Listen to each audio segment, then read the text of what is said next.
शांति। आज 14 दिसंबर 2024 है। आज की मुरली में बाबा ने हम बच्चों को वरदान में खुश नसीब आत्मा बनने का वरदान दिया है, सदा उमंग उत्साह में रहने का वरदान दिया है। बाबा ने हमें याद दिलाया कि हम हमेशा कितने खुश नसीब हैं और क्यों हैं। ऐसे ही आज बाबा हमें अव्यक्त इशारों में भी अपने प्राप्तियों का, अपनी खुशनसीबी का एहसास करा रहे हैं और उस खुशनसीबी के एहसास से हमारे व्यवहार में क्या परिवर्तन आता है, हमारी सोच में, चाल चलन में, हमारी सेवा के ढंग में क्या परिवर्तन आता है, वो बाबा आज हाईलाइट कर रहे हैं अव्यक्त इशारों में। तो आइए सुनते हैं आज के बाबा के अव्यक्त इशारे। संतुष्ट आत्माएं सदा निस्वार्थी और सदा सभी को निर्दोष अनुभव करेंगी, किसी और के ऊपर दोष नहीं रखेंगी, ना भाग्य विधाता पर, ना ड्रामा पर, ना व्यक्ति पर, ना शरीर के हिसाब किताब पर कि मेरा शरीर ही ऐसा है। वे सदा निस्वार्थ निर्दोष वृत्ति दृष्टि वाली होंगी। अगर आज के वरदान को हम आत्मसात करें, कितने खुशनसीब हैं हम।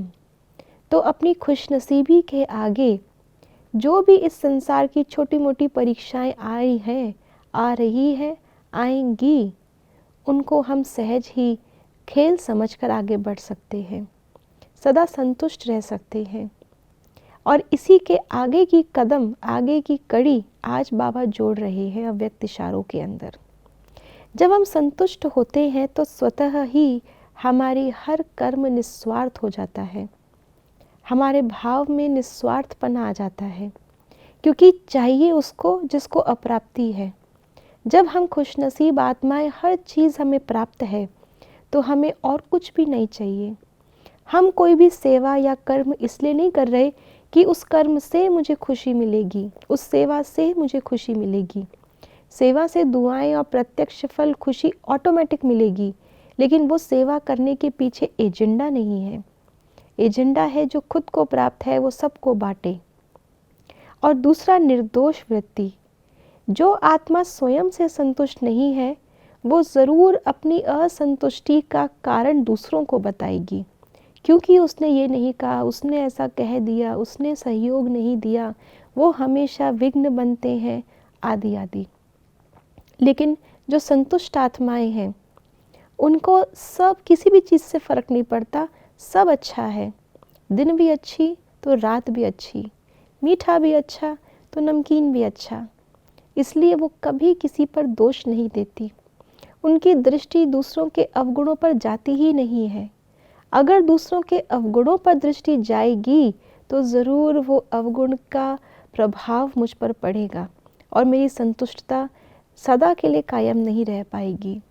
इसलिए बाबा ने कहा, ना भगवान पर दोष डालते हैं कि मेरा पार्ट ऐसा क्यों, ना ड्रामा पर दोष डालते हैं, ना अपने आप पर दोष डालते हैं, ना आत्माओं पर, ना शरीर पर। अगर कहीं ना कहीं हम किसी पर दोष डाल रहे हैं तो अपने आप को चेक करना चाहिए, कौन सी अप्राप्ति है मेरी जिसका कारण मैं किसी अन्य को बनाना चाहती हूँ, और उस पर दोष देने के बजाय अपनी उस अप्राप्ति को हमें पूर्ण करना है। ओम शांति।